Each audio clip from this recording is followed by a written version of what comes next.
Welcome everyone to the show. A little groovy tonight. So how's everyone doing tonight? We have a big show ahead of us here. Some big subjects. UFOs, flat Earth. What do you guys all think about this? I'm going to open up a couple screens here and just getting used to this OBS studio. So we can put our topic up now, flat Earth. Now, before we put that up, we want to encourage everyone online to join the chat this evening. This is a really good subject, I think. And when we think of flat earthers, the more I look at the Bible and some of the scriptures, the Bible, in fact, I think does support it. So we're going to look at the JW stuff and see how they used the scriptures, just two scriptures, to try not support it. But yet there are a lot of other scriptures that actually support it. So I have to be honest, I learned something over this past 2 days. And that's why we'll talk about this a little bit. So I'm going to put that back up, flat Earth and UFOs. So we're going to talk about UFOs. And that's an interesting subject. When we were out in the ministry, we used to run into lots of discussions, UFOs. Very few flat Earth discussions that we've had. So I have my tea tonight. Keeps my tongue wet. So yeah, we've had lots of discussions on UFOs over the years. And so I'll just put that back up. Oops, there. And so what I'm going to do is pull in my screen capture. And to do that, we'll have to go off this channel. But I'm just going to change it over here, and I can follow along. Okay. So yeah, before we get into a lot of the talk on UFOs and flat Earth, just give everyone a chance to hook up here into our live chat. We got a few people there. Mr. G's on. Are Americans the only ones who believe in flat Earth? Hopefully we can answer that question tonight. Maybe there's others from other countries that are online. They can tell us. We just moved into this kind of locality here a few years ago, 4 years ago. And this is the first time I've actually had a close discussions with two flat Earth peoples, families. One family, we were coming to our market, and we've had some really nice discussions, really super people. And that's what I noticed online. A lot of the discussions, the flat Earth people's discussions are, and when I say flat Earth peoples, don't take that wrong. If you said Jehovah's Witness people or ex-Jehovah's Witness people, whatever. But I noticed the comments are really good. Excuse me, friend, these are some more scriptures. And sure enough, we look at all those scriptures, and he's right to a certain extent on a lot of these scriptures. You can easily see how flat Earth was taught way back in the days of when they were writing the Bible. And it just goes to show that the Bible was written around men, men. And what they'd see around them. If you walk outside right now in the daytime, and you can see the sun circles, and you can see there's an Earth that's flat, and we're stationary. It's not moving. Nothing feels like it's moving. When you throw a ball up, it comes down. If the Earth was spinning at however fast they say it spins, and you threw a ball up, well, by the time it came down, you should have been spun over there quite a ways in that ball. You would have missed it. You see, these are kind of the reasonings that were used way back 3,000 years ago. So the flat Earth made sense. They didn't even think of a ball. Just flat Earth made sense, and that was a common belief. We'll get into that. But for someone to say that the Bible doesn't support flat Earth, I think they have to look at it again. So we'll do that. We lived, so then I went to the shoemaker. And the shoemaker, we got talking, and he's flat Earth. So there's it's a common belief here in Canada, In my area here, there's a whole bunch of flat earth beliefs. I was surprised. So that's one of them. So Justin, good evening from Oak Country, California. Justin here. Nice seeing you, buddy. And we have Andy, the globe background. Can be seen in every movie and sitcom. Yeah, so you guys have fun chatting. I'm going to go on with the program here. And if you have any comments, just address them to us. My good wife is in the back there, and she'll catch them for me. So first of all, if you're new to this channel, we try to cover some news that's out there. And I got 3 little news articles, Jehovah's Witness things in the news. And the first one here is Jehovah's Witnesses, and I'm going to pull this up, sorry. I have the technology. So all I have to do is undo a few of these things, and then I open the screen up. I can stay on the screen. Now we have it, and I might just move myself over. No. Yeah, right over here. There I am. So I can move myself over. Got that technology too. I can't even... this is a lesson. OBS Studio. It's kind of good. But anyways, that should be good for now. I'll lock myself in there. I can make myself smaller. Can disappear too. Last time I had to disappear because I couldn't answer a question you guys had. Sometimes I'll do that. I'll just disappear. Okay, so let's go back to this article here and see what it has to say. Now to get out of here. I got double screens too, so that makes it more complicated. But it works. It's a good system. Yeah, we have the globe here in the background. And then what I have brought in is I actually made a flat earth. I made my own flat earth. So there it is. We're going to look at that later. I'm proud of that. This is actually a belief in the ancient time systems. This Columbus came with this belief. He tried to sail off the edge. He tried to commit suicide, Columbus, but he couldn't. So they said the earth must be round or something. Started to figure things out. But anyways, let's get on to the Jehovah's Witness news. And we're going to leave the other flat earth in my background.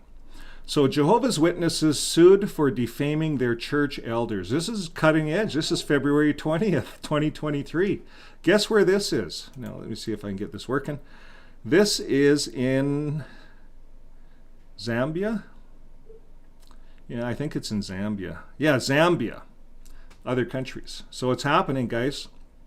A Jehovah's Witness church elder who was excommunicated wants US $2 million defamation compensation from the Zambian Association of Jehovah's Witnesses after the religious bodies accused him of being a defiler. So Joseph Kundas further wants a court order granting him compensatory damages for unlawful dismissal and payout of the cured severance benefits when he worked for the association. So he's treating it as a job, and elders do have a full-time job, and that's what I said in some of my last videos. When it comes to compensation, like that guy that got shot, you know, if he was an elder or whatever, or even a minister, there has to be compensation when you're out in the ministry. There has to be compensation when you devote all your long time living to being a Jehovah's Witness elder.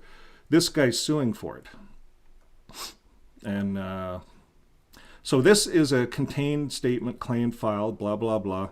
Zambia Jehovah's Witness are suing for this, and it goes on to talk about it. So we'll put the article in our after it loads online. I'll put a clip to this so you guys can click on and look at it and share it.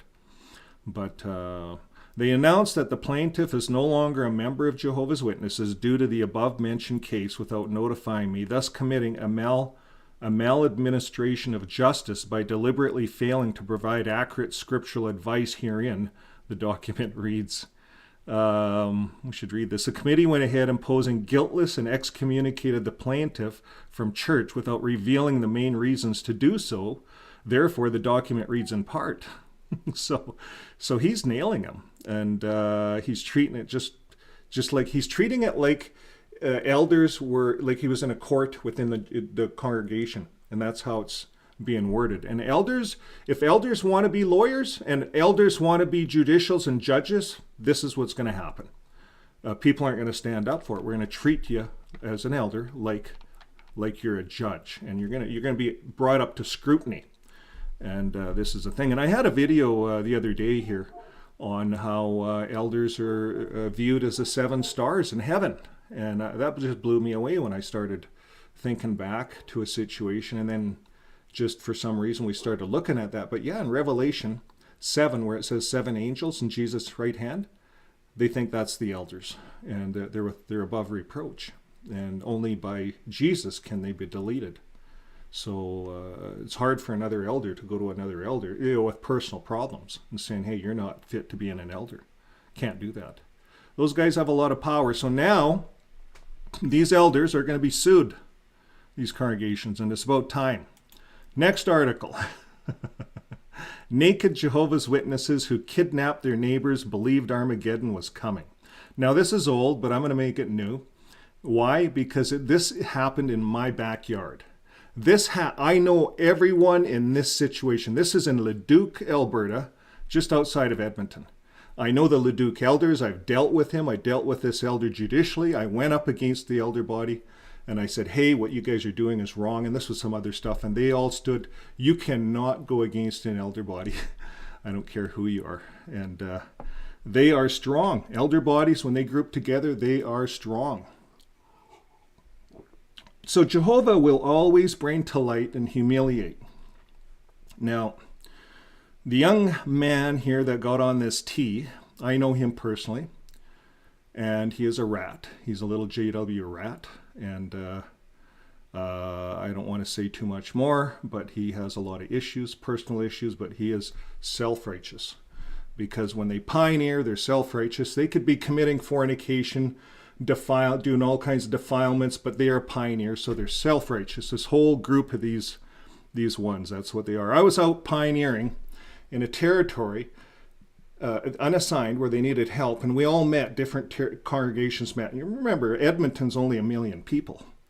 So we're all meeting, and I'm assigned to work with this group, and I'm ready to go.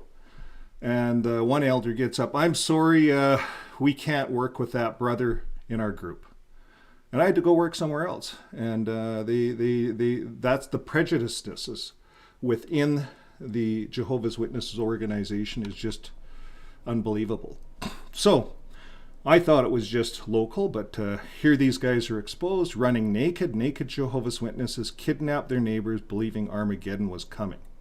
Canadian police arrest 3 people who allegedly ordered victims to chant Jehovah 10 times as a car sped down the road. And this is right here, right in our backyard. So, 3 people charged with kidnapping their neighbors while naked were Jehovah's Witnesses who were convinced the end of the world was imminent. It has emerged. According to the court document obtained by the Canadian press, 2 women and 1 man pleaded guilty to unlawful confinement after taking 3 people hostage in Leduc, Alberta.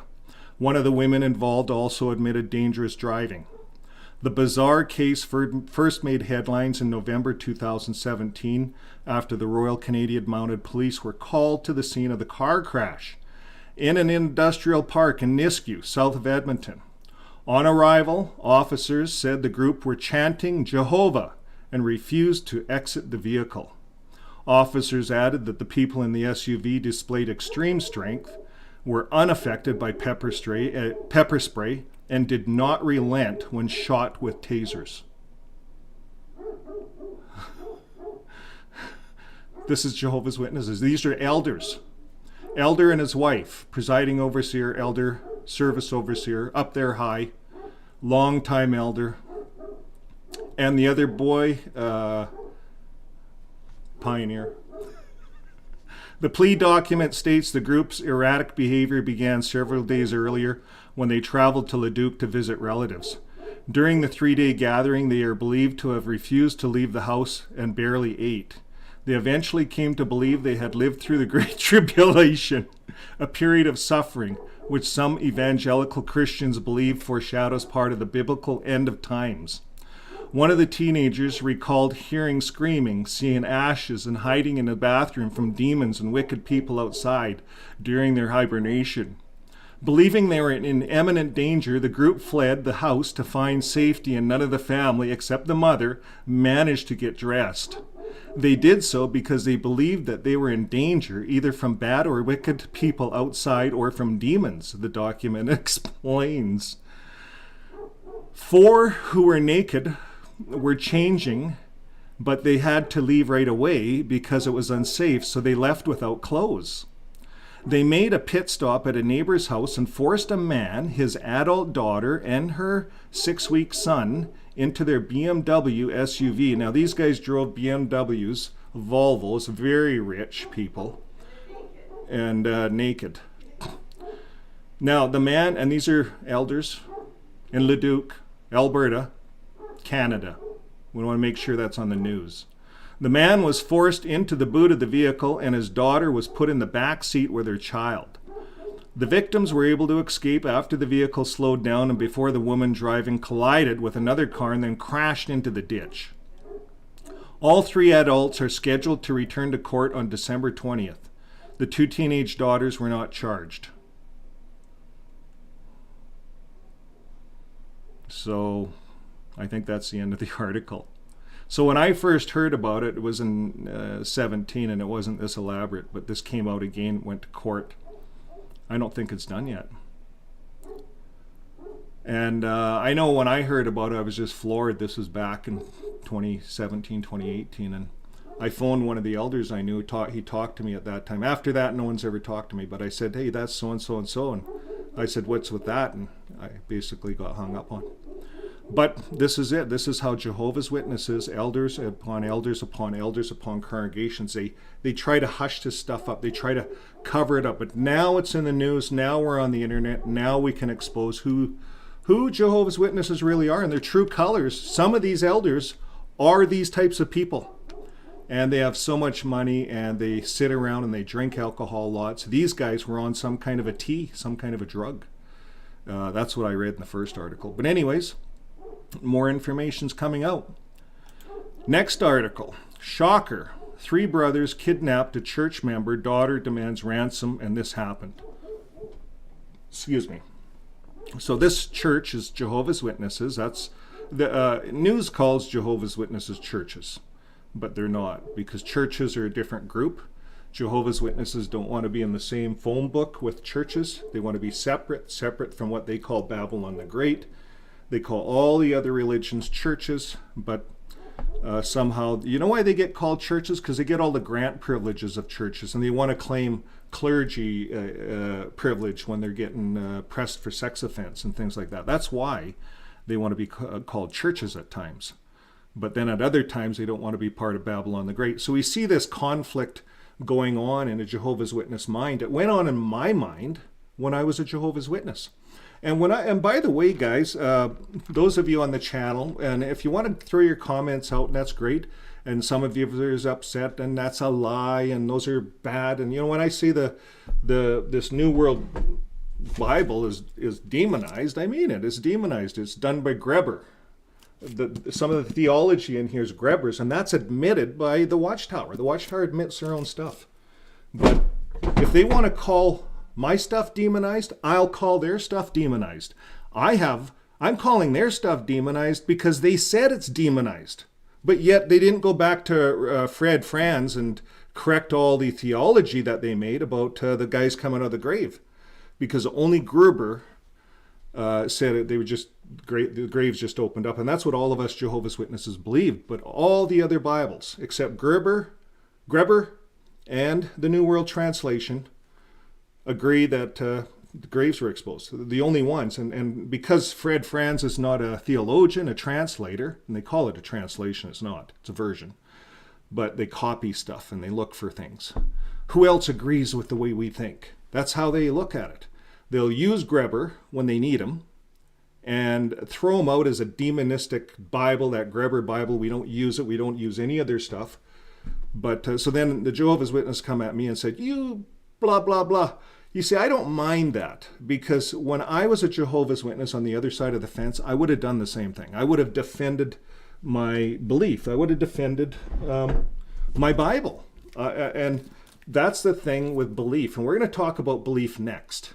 That's our next point of subject. Belief. How strong is belief? It's really strong. And right now, the last piece of news, kind of interesting. It's Ondo State. Where's this at? I like to know where it's at. Some of this stuff I don't even read it. My wife lines it all up. She's really good at that. And then she gives me a synopsis. So sometimes I don't have all the information. But this is in a place called right here. And my English isn't the best, so I don't know if you can see that. But it's Obali in Akuri, North Local Government Area, Ondo State. Three brothers. There's three brothers. And these are brothers in the hall. Brothers in the Kingdom Hall. Young brothers. There's a picture of them all here. These are the three guys right here. These three here. And this guy was the ringleader. But anyways, these three brothers kidnapped this little girl at the Kingdom Hall. And then they asked for ransom. You see all the money there? I don't know if we can blow that up. But you see the money all there, right there? And the money. And here's the three boys and the ringleader. Well, they got money out of it. And they kidnapped a young girl at the Kingdom Hall. And they said, well, the parents are letting her out. And they're letting her run around. And they're not good parents. And these are Kingdom Hall. You know, they're there at the Kingdom Hall with each other. So the one guy goes, the three kids go out and kidnap him. And then take him over. And then the other guy is looking after the little girl. And they kept her overnight. And then they demanded a ransom. They got paid out. But they all got caught. And it all got exposed. I just thought that was interesting. Jehovah's Witnesses. So in one case, we have Jehovah's Witnesses kidnapping each other for a ransom within the Kingdom Hall.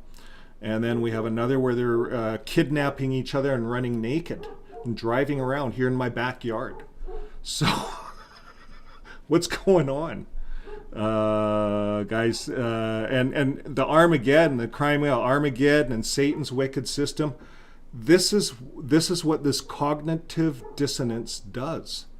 It circles in a Jehovah's Witness mind until it's undone, and they think the end's coming. Every day they think the end's coming. You know, when the virus started, they all thought the end was coming. They all that's when this happened. Well, just before it, I think. Anyways, we're going to move on. We're going to talk about belief. Now, I got talking about belief, and you know, everyone has a belief. We don't want to criticize anybody for their belief. And if you believe that the earth is flat, good on you. And you can prove it from the Bible, I can see. And I've learned that. So that means that the Bible, when it says God does not lie and all scriptures are inspired of God, so then we can take this book and we can say, yep, because of what it says in this book, the earth is flat, right? Because that's kind of, I think, the thing. So now I had one person online says, well, you're getting this all wrong. You can't call flat earthers a religion. But I can. If you're basing all of your belief on the Bible, then I got to call it a religion. It's a religion based on the Bible. It's a flat earth religion. Now tell me online if I'm wrong. I hope there's some flat earthers hooked up. There are. Because if I'm wrong, tell me. But if all of the evidence that you have is from the Bible, which I'm agreeing with you, if I'm to read the Bible, and I pulled some scriptures up, but the firmament, okay? We all know as Jehovah's Witness that Genesis talks about this firmament, and so the best I could do to illustrate this firmament, and where am I in front of you here? Oh, that's center, eh? That's kind of weird. I'll get back here. So here's my earth. Here's my flat earth. Here's my flat earth. And by the way, if any of you guys have read my book yet, To Heaven and Back in One Night, I wrote about a flat earth, a platform above earth. It was a platform, so let's say this is earth, eh?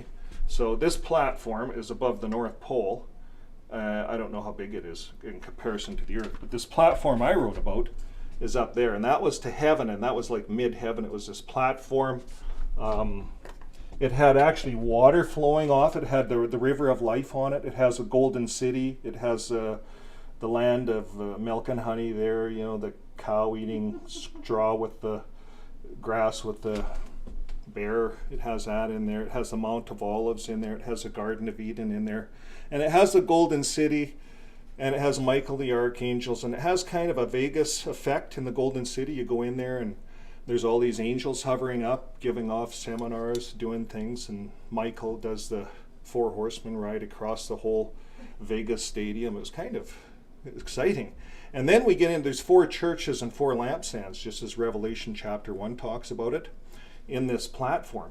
And there's these 4 churches, 7 churches, 7 lampstands, indicating that God, this platform is God's spiritual light all over the whole earth here, right?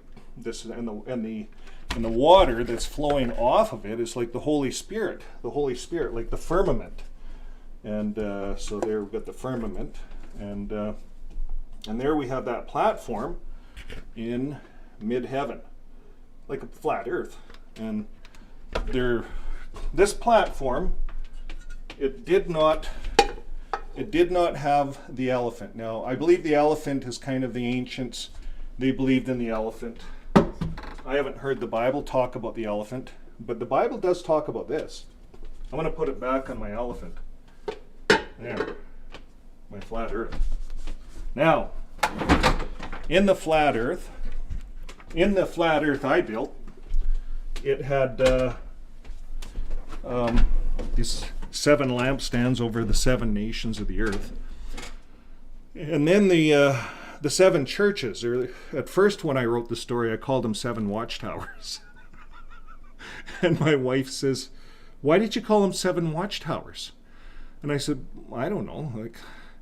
And we got going over that, and it's because of my programming, Jehovah's Witness programming. But if you look at all the Bibles, they use the word churches.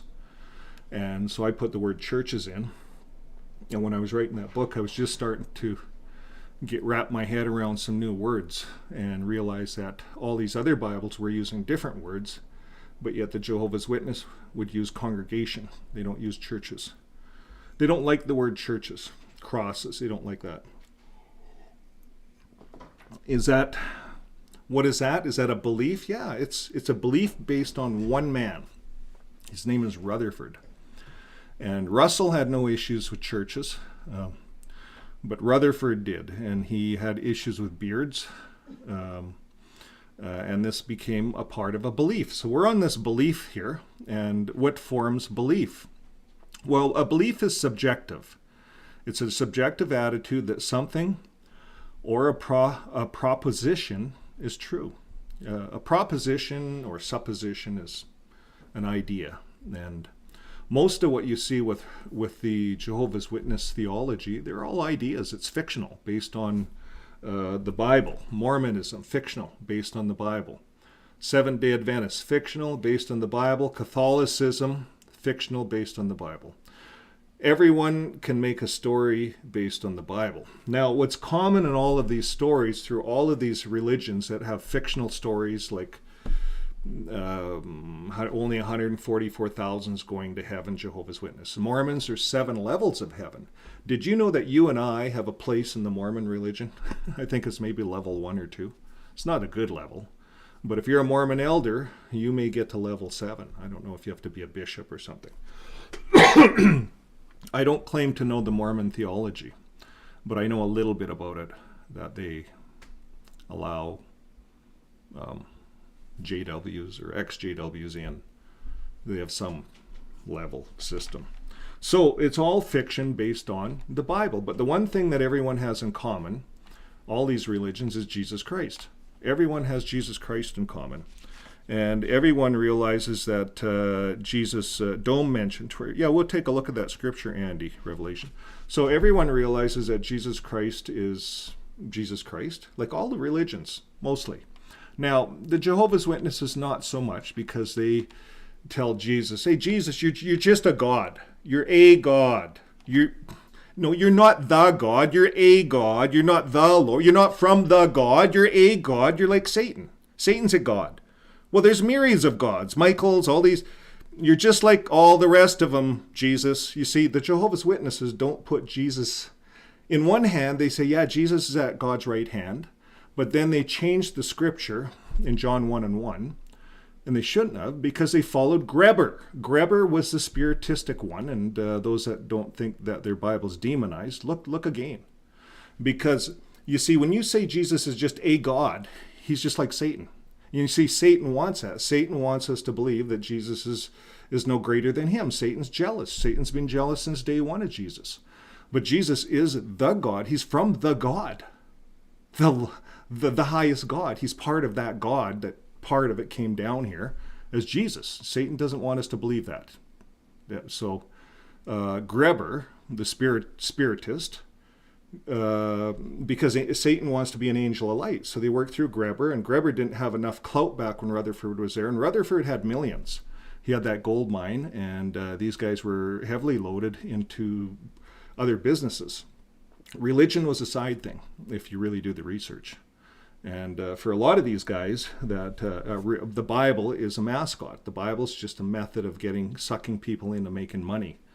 And that's what religion has become. So Jesus never said to write anything down. Jesus said, my Father, 168 times, never ever mentioned YHWH or anything like that.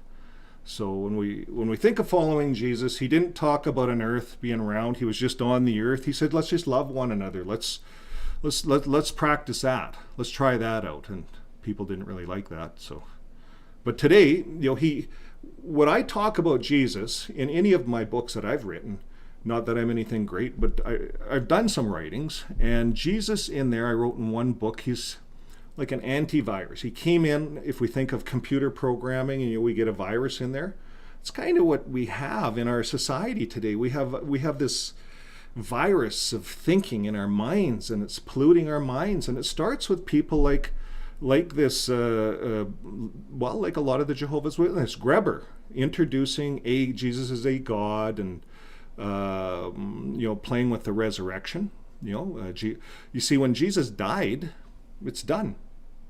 Everything's done. There's nothing else to do because he died, except love your neighbor and believe in God, be a good person. Like is that hard? You see, it was, but then Paul comes along. We got to organize some people. We got to get to the Gentiles. We got to do all this stuff. And Jesus did say preach and do that. But you see, preaching, we discussed this week, was not set out for everyone. Everyone's not cut out for the preaching work. And we all know that. It's not for everyone. And the Bible even talks about that. And the Bible talks about supporting the preachers. And the Jehovah's Witnesses don't talk about that, like this guy that his family, that's now a widow, and kids without a dad. So belief is, I get off topic, but belief is subject. And we're going to go down here. There's conceptions, various conceptions. We're going to read about a line under each, because this is a deep subject about beliefs.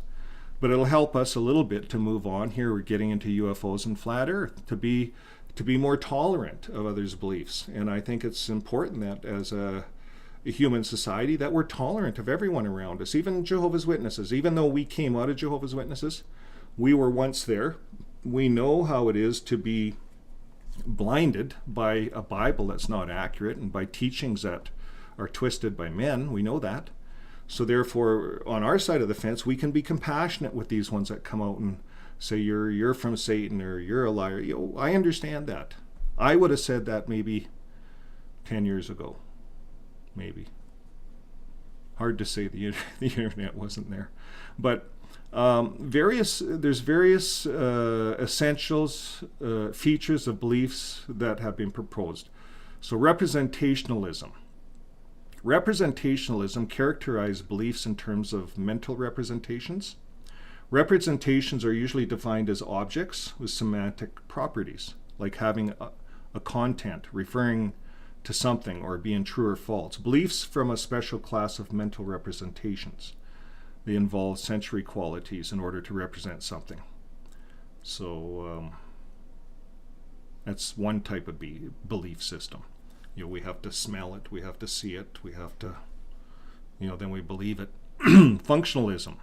Functionalism is contrast with representationalism in that it defines belief in not of terms of internal constitution of the mind, but in terms of the function or the casual role played by them.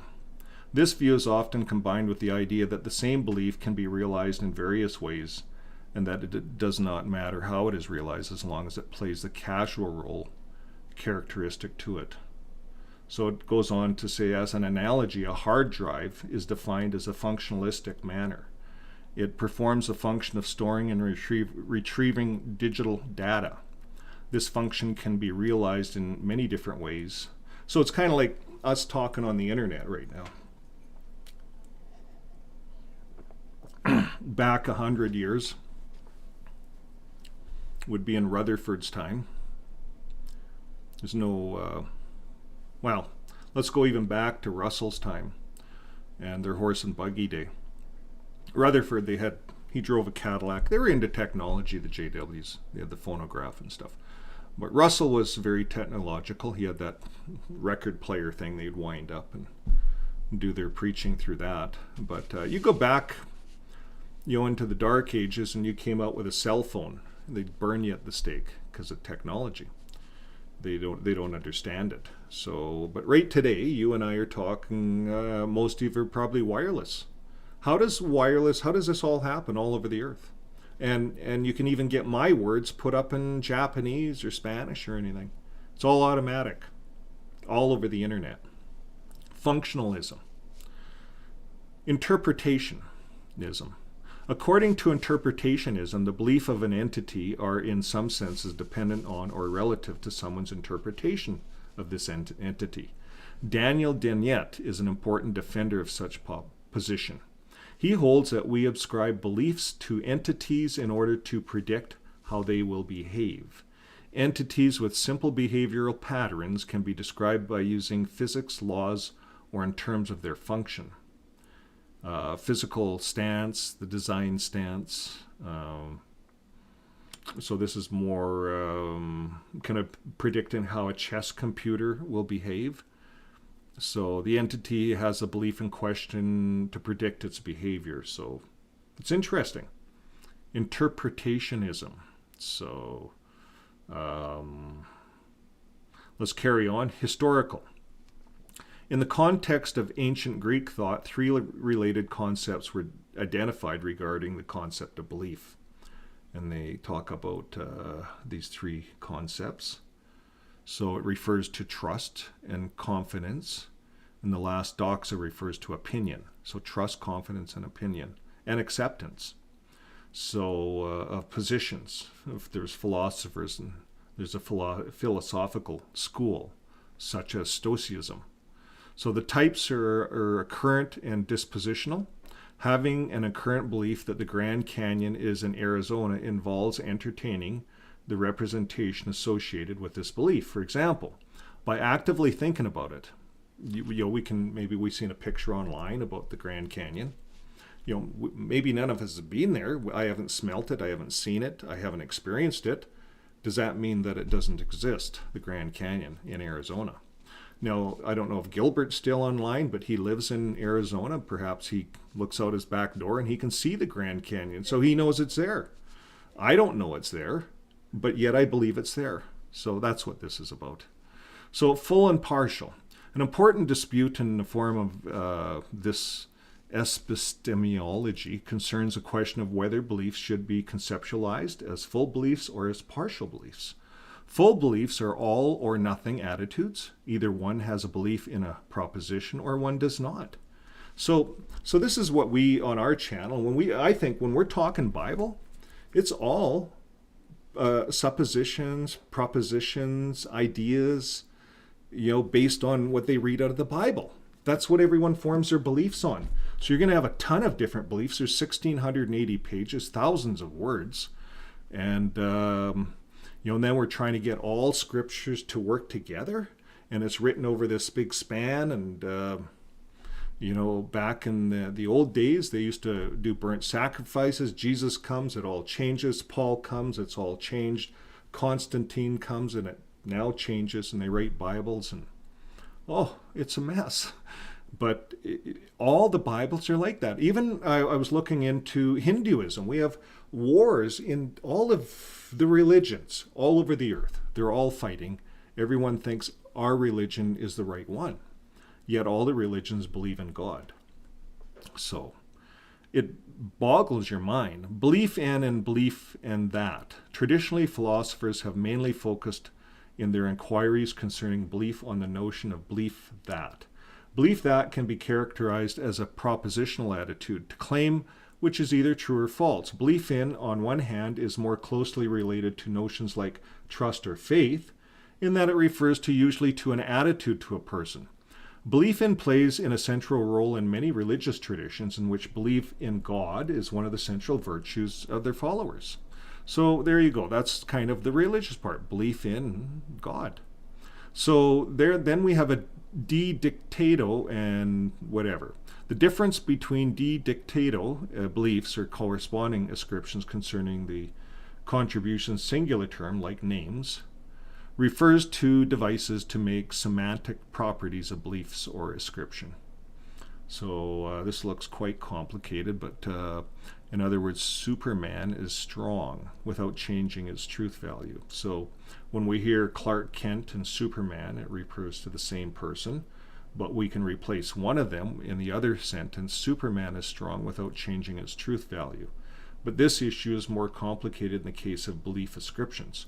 So, now we get into what we conceptualize, and our belief in just when you hear the word Superman, you think strong. From the comic book, Clark Kent, he's not as strong. He's an office guy. Has to turn to Superman to be strong. So it's kind of a different type of belief, right? And we all believe in comic books. Collective belief. A collective belief, I like this one. A collective belief is referred to when people speak of what we believe, when this is not simply elliptical for what we all believe. So he wrote of collective beliefs and proposed that they, like all social facts, inherit as social groups. It becomes a collective belief. So flat Earth became a collective belief back when they were writing the Bible, the flat Earth concept. There. So let's carry on. Anotism. There's there's internalism, epistemology, truths where beliefs overlap. This is, if you want to know about beliefs, we're only part ways down. Then there's religion. We flick over to the religion beliefs here.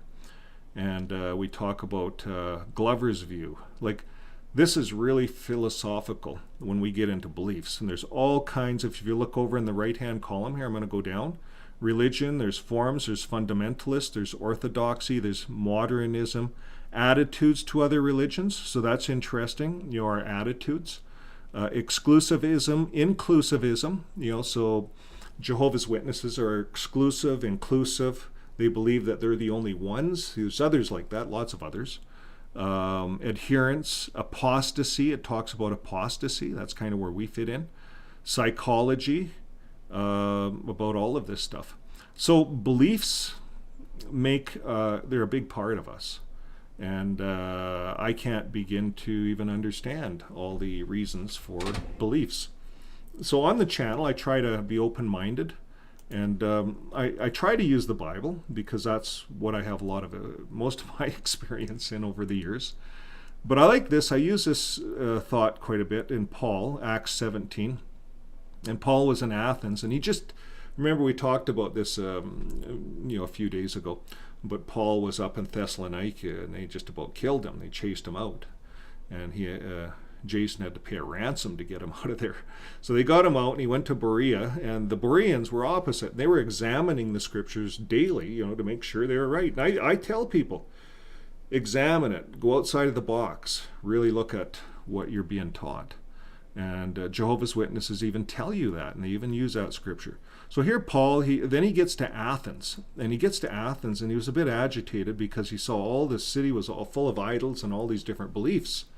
So, for us online, we can either get agitated or we can do what Paul did here. Well, Paul got agitated a bit, But he went in and he'd always go to the synagogue, go to the church, and say, "Hey, I'm here to talk about Christ."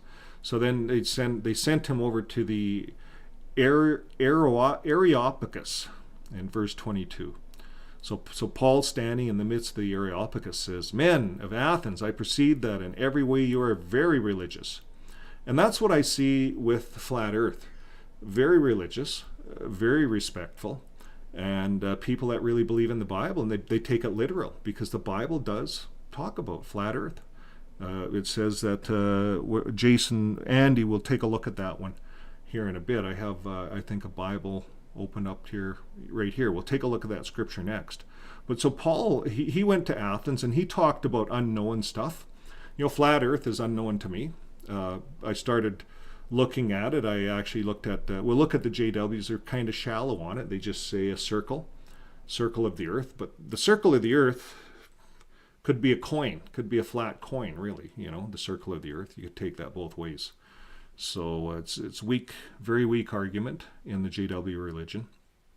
But Paul, he was willing to take a look at different things and talk to people about their different beliefs. And I think that's important. We're going to go to look at the scripture here in Revelation 21, 3-5. 21. Revelation. How come this one doesn't go to Revelation 21?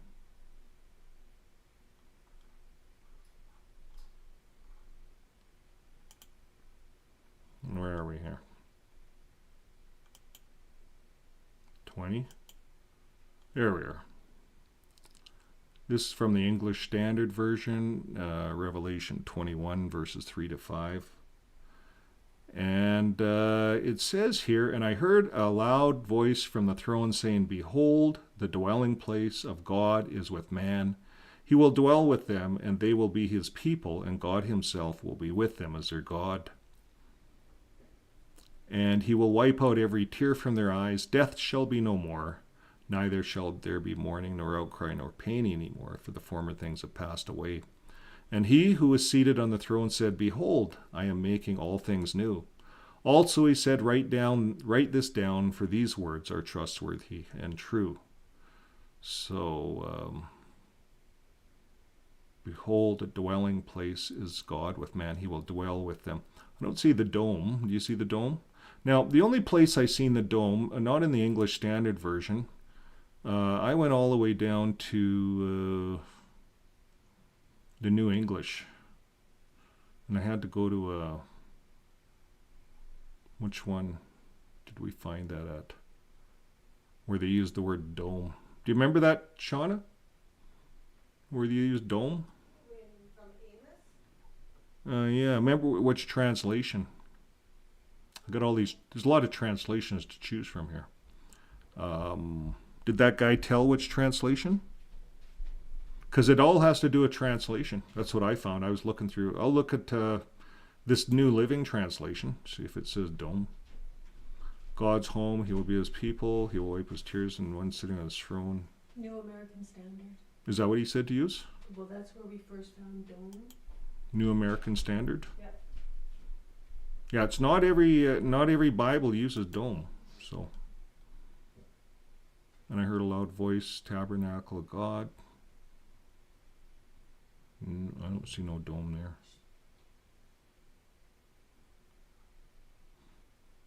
Unless Andy's online, he can let us know what Bible he's using. Andy says that dome is in the New World Translation footnote. Oh, New World Translation. Yeah. Oh, okay. Well, that's okay. Yeah, it's in the Yeah. footnote. Okay. So we're not disagreeing that the Bible, like, let's go to another scripture. Let's go to Psalms 104 verse 5. Psalms 104 verse 5.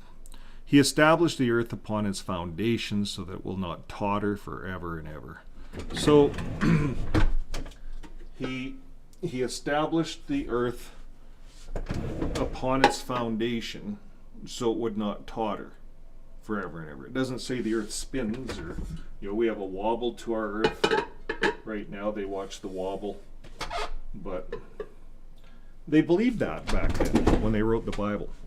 So everyone wants to say their Bible's inspired of God, and we've been stepping outside of religion on this channel and looking at Hinduism and Muslim and Chiselism is another thing where all the religions are getting together. I haven't done I'll be doing something on that in the future. We're watching it. All these religions are getting together. What are they doing? Is it a sign of the times? I don't know. It's hard to speculate, although we do speculate. That's what humans do. But let's look at this one, Psalms 104 verse 5. So the earth is established. The Bible talks about the earth being fixed in a position, and we all know that as Jehovah's Witnesses. And a circle, it's not saying a sphere. And I think on this, I could go to all the Jehovah's Witness stuff here. Where are we? That's UFO stuff. Flat Earth. Flat Earth here. Does teach the earth is flat. The Jehovah's Witness says the Bible is not a science textbook. That's what they said. Now, I find that hypocritical, because then they get into blood and they get into the science of blood and the medical part of blood. And they're using one scripture, Acts, to back it. And Acts is referring to strangled animals that are sacrificed, and the blood from sacrifices, and stay away from that. It's not good for you. So they've turned it into a science. They get into science, but yet here they say the Bible is not a science book.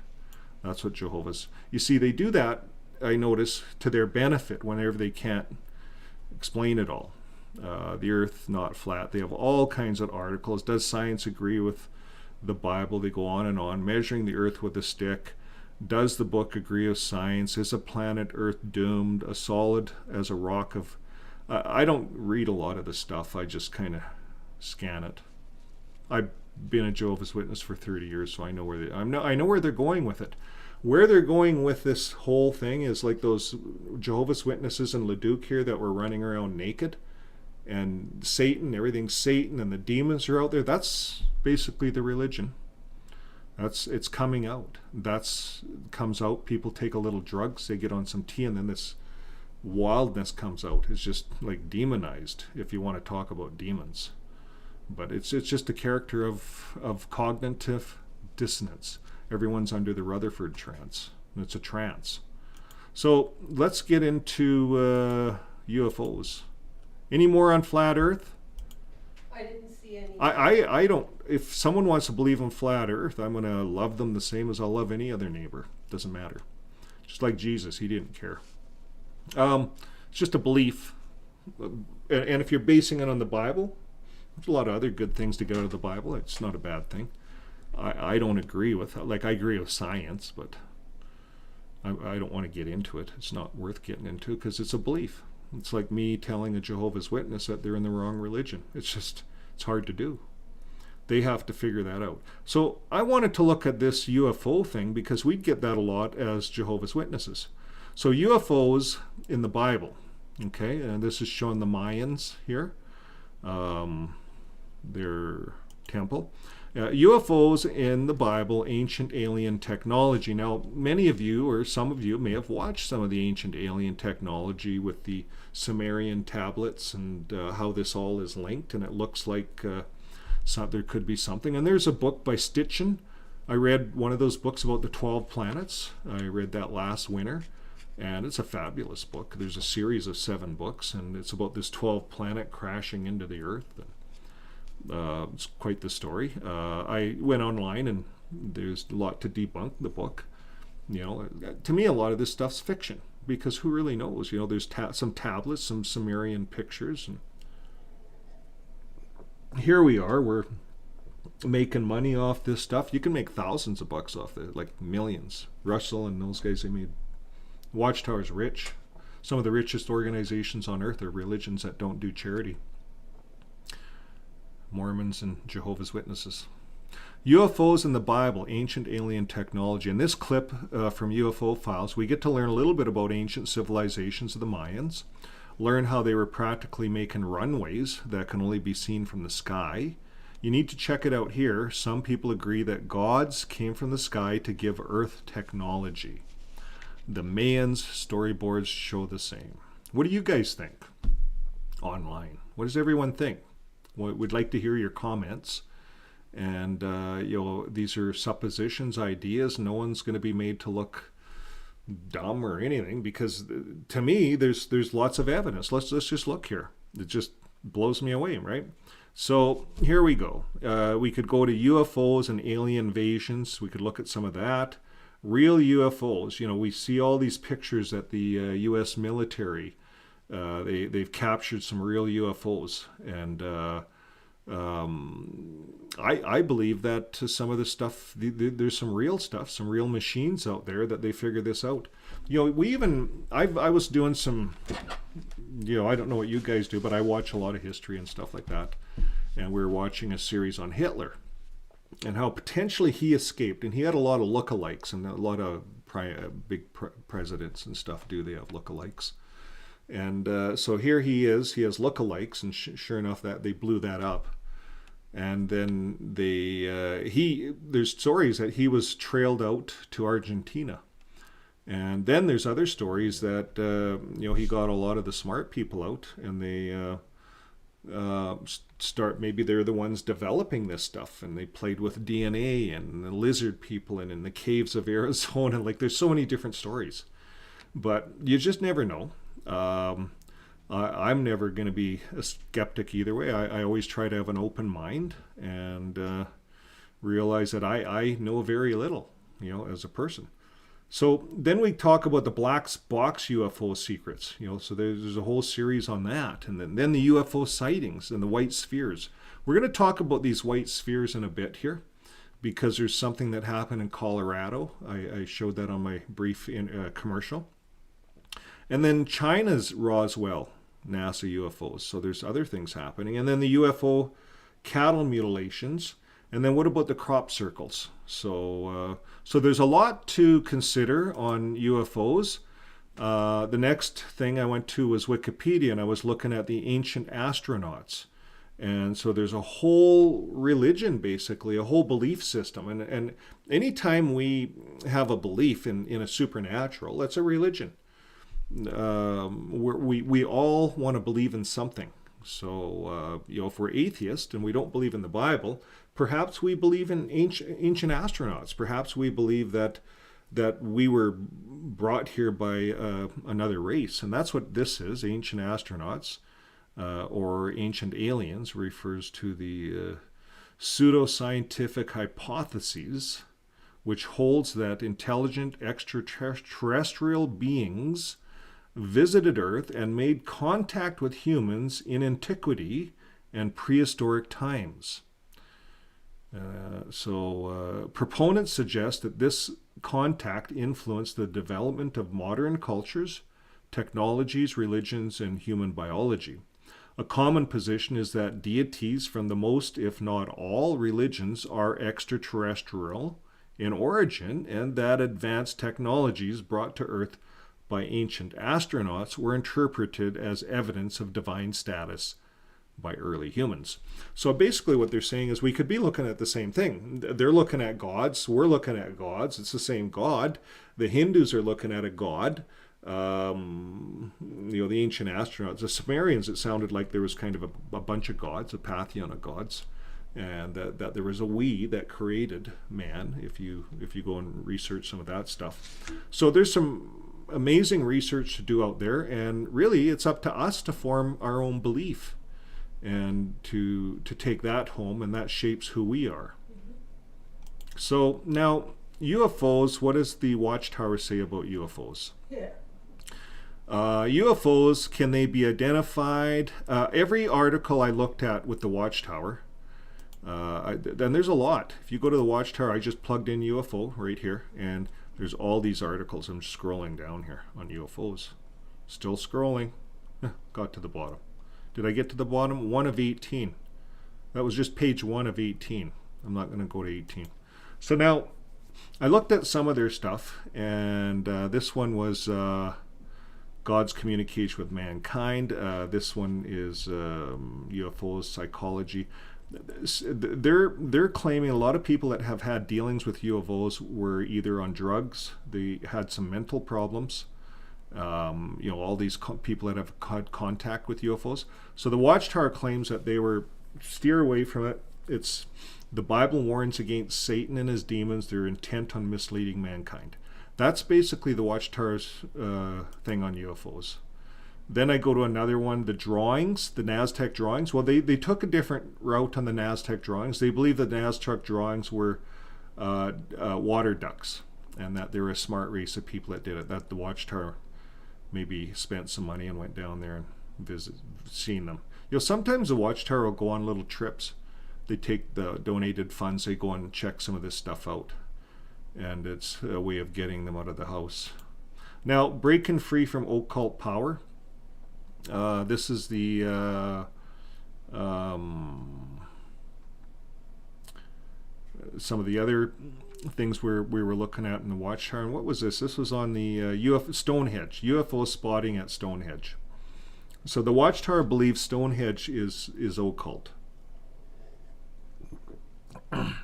Now, do I believe that? I don't know what to believe. I believe that mankind did a lot of things. I believe that perhaps mankind was really intelligent back there, and they knew things that we didn't know.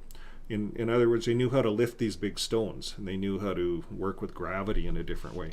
I think there's a lot that we don't know.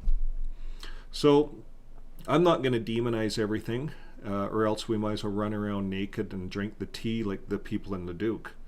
And that's what they do, the Jehovah's Witnesses in Leduc. Stonehenge, they claim UFO sightings there. People gather and hope and seeing UFOs. Maybe it has something to do with the dark side of life. I don't know. Maybe UFOs do. Maybe, you see, there's different thoughts on this, that UFOs could be the demons playing tricks on us. And as Jehovah's Witnesses, we were led to believe that. So, or there could be intelligent life from other planets coming here, checking up. Or one of the other beliefs is, the last one I'm going to show you, and I'll save that for a bit, is that the life is right here on our planet. And it's a part of this planet, and there's other intelligent life. So this could be part of the New Age movement. So Jehovah's Witnesses talk about that. And we go all the way to the bottom to see where they talk about it. Well, they just talk about the New Age movement.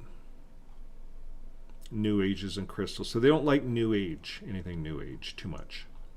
Now, Flat Earth, we talked about that. They don't like it. They don't have much support. Now, this fella here, I don't know if you recognize Harrison. Forget his last name.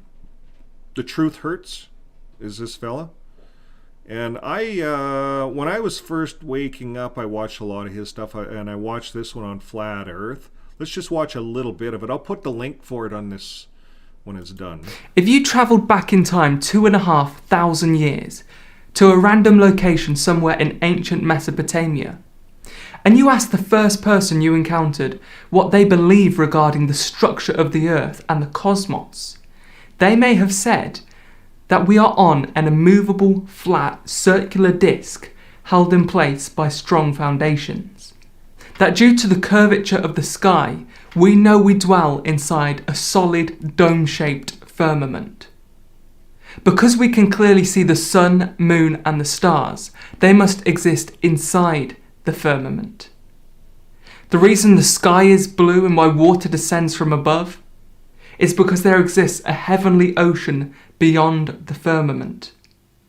And above those waters, veiled by cloud and majesty, God. While you understand that in this age of scientific illiteracy, people had no means of arriving at current accepted scientific understanding and truth, you decide it would be best to impart wisdom to this man, to provide him with astonishing revelations. You begin by telling him that the Earth is not a flat disc, but a sphere. That the Sun appears smaller than Earth because it's 93 million miles away. But in reality, you could fit 1.3 million Earths within the volume of the Sun. Although Earth appears immovable, it's orbiting the Sun at 67,000 miles per hour. And as we travel around the Sun, Earth spins at 1,000 miles per hour on its 23.5 degree axial tilt. You expect this man to be absolutely gobsmacked, to sit at your feet and hang on your every word like you're Jesus providing him with the Sermon on the Mount. But in reality, he runs away as fast as he can because he's convinced that there's something seriously wrong with you. If this ancient concept of the cosmos, as described by this man, was one that pertained to ancient Egypt or ancient Babylon, Christians today would have no issue. But what if this outlook was the accepted worldview of the ancient Israelites? What if the primitive, erroneous beliefs of God's chosen people seep their way into the scriptures and are found scattered throughout? Unfortunately for Christians, the claim at 2 Timothy 3 that all scripture is inspired of God, a God that Titus 1 says cannot lie, would be utterly shattered. Believers would be forced to either concede that God allowed these gross inaccuracies regarding cosmology, geology, and topography into the Bible, yet argue that the stories, the theology, and the God remain true, or they would have to misinterpret and manipulate every single scripture that doesn't align with modern scientific understanding. Okay, that's all we'll play. So I'll put that link in. I watched the whole video again today, and I thought this young man is like a scientist. He's very smart, and he did a really good job. I'd recommend looking at this. It makes sense. He uses science, the Bible, and he points out how the Bible does point out there's a flat earth. And it helped me to realize that the Jehovah's Witnesses are wrong because they try to dispute and make excuses where they can't make the Bible agree with science. So in one hand, Jehovah's Witnesses try not to use the Bible as a science book, but then they do. They dick with the scriptures. Why not just admit it? And this is the way it was. So anyways, this is up for you guys to grab, up for you to believe. Anything else? I'm going to look at one more here. And this one will just play a little bit. We'll see if it even plays. This was the lights in the sky, and I recommend that you watch it to yourself on Prime. We're just going to take a look at a little bit of this. Lights in the sky, and this was a lady that did a study of these lights in the sky, and they thought this was just in 2021, I think. And the lights in the sky, they look like drones. So they started studying these lights in the sky, and it was on the news and everything. And I think we're going to play a news flick here. But everyone was wondering, what are these lights? Are they the Russians? Are they drones? Someone has a lot of money. How do the drones not land? How do they not have to charge? And how are they so uniform? And the blinking lights. And let's just see what's going on here. Bored smart guy pulling a prank?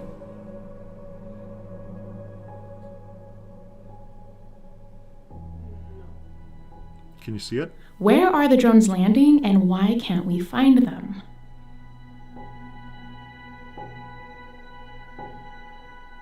They must cost millions of dollars, and it's breaking multiple drone laws. Mm-hmm. So we probably can't. How can the drones stay in the sky for so long? So we can't play it because it's copyrighted. So, but anyways, I recommend you go and watch this on Netflix yourself, The Lights in the Sky. And at the end of the video, they started looking at quantum physics and how we may be in layers, this environment that we're in. What do they call it? Multi-dimension. And that there's different dimensions. There's linear, and then there's the three-dimensional forms. Well, these things are linear, sort of like jellyfish. And they got studying these things in the sky, and they're like jellyfish moving around. And they actually look like jellyfish on the camera. Or inchworms. What do you call it? Inchworms. Inchworms, yeah. And then there's some of them that are inchworms, and then there's some that put off a payload. And U.S. spacecrafts have flown through them. They couldn't see them, but yet they're visible. So they're realizing that and they're just starting to understand different dimensions, antimatter and matter, two different things, but we share the same world. And so we're seeing glimpses of things, perhaps. We're just starting to learn more about this.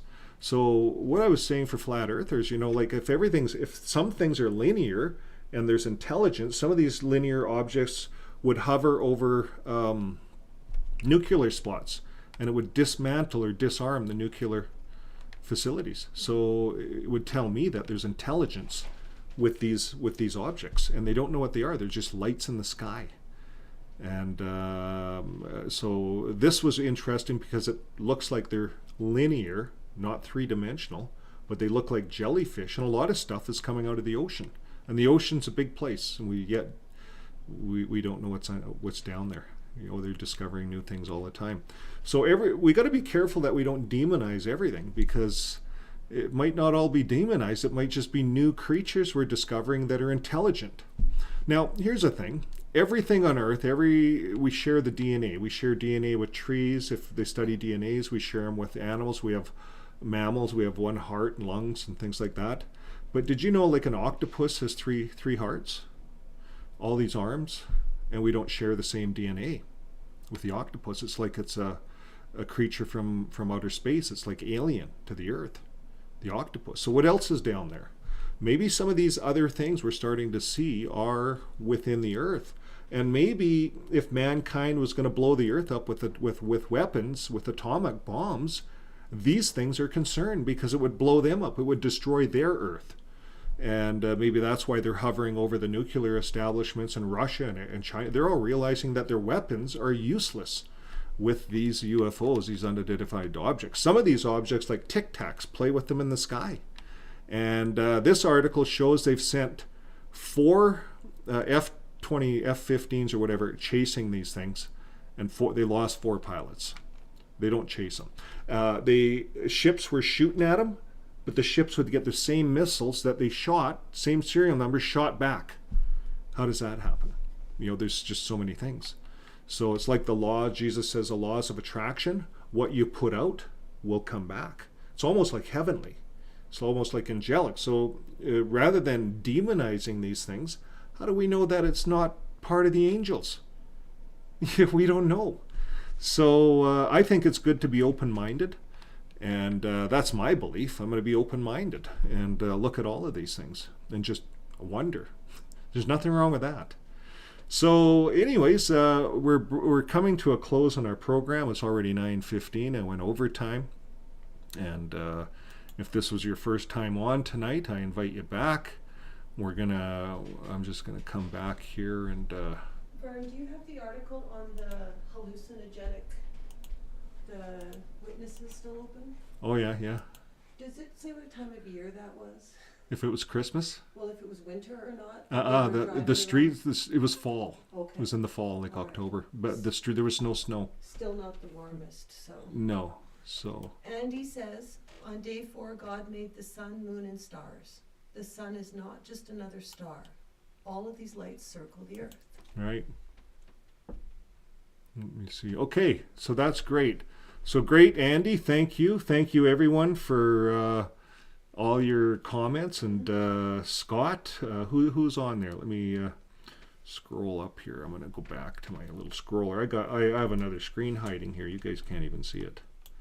So That's good. Mr. G, Justin, we have a lot of people online down. tonight. Way down. All the way down here. Yeah, the last few comments. Sorry. So, Kadrazalot, G? Yep. There are maps that look like Earth is flat and beyond the ice wall. Maybe more land maps from the 1600s. Some show that for some reason. Interesting, eh? I don't think we know the half of it. And the Antarctica is yet to be explored. Why is, we know so little. Like, you ask me, is the Grand Canyon real? I believe it's real, but I'll phone Gilbert and ask him. But a lot of us can't go to the Antarctica, and then we hear stories of UFOs coming out of caverns in the Antarctica. I don't know what to believe. Mm-hmm. I think there's a lot to learn, and I think the more we're tolerant with other people's beliefs, that's why we talked about beliefs. There's so many beliefs. And I think the wake up from religion, my waking up from Jehovah's Witnesses is to really be open and not condemn anybody for their beliefs, but to be open and look at it a little bit and try to understand. And if we're going to believe in the Bible, then we got to believe that the earth is somewhat flat. So, you guys aren't off the wall believing that. I think religions have been hiding it. And they've been trying to make the Bible a science book, and it's not. It's a book. A lot of stories, a lot of good stuff. A lot of the holy books have a lot of good stuff in it, if we want to find it. But that's another day, another subject. Trazalot, he flew over the Grand Canyon. He knows it's there. So, Look at Andy's comment. Andy, Joshua commanded the sun to stand still. Why? Because he knew it was moving. Interesting. Yeah, good point. The sun can stand still too. The sun can stand still. I don't know. I was thinking if a volcano or that blacked the sun out, but there's all kinds of ways to look at things. Mm-hmm. I'm not going to be the judge. I wasn't there. We read these things, and we try to make sense of it. So good on you guys. So anyways, thanks again, everyone. And what we're going to do to close the show is we're going to put our music on, right? We're going to go and put our music on, and we're going to close down this show. Here we go. Okay. So, that's it, eh? Do I have to do a jig? I thought I only did the jig when it was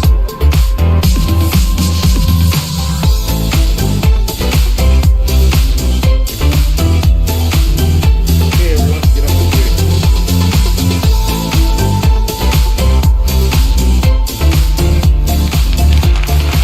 Okay, thank you guys, and we'll see you next Tuesday at 8 o'clock. Bye for now.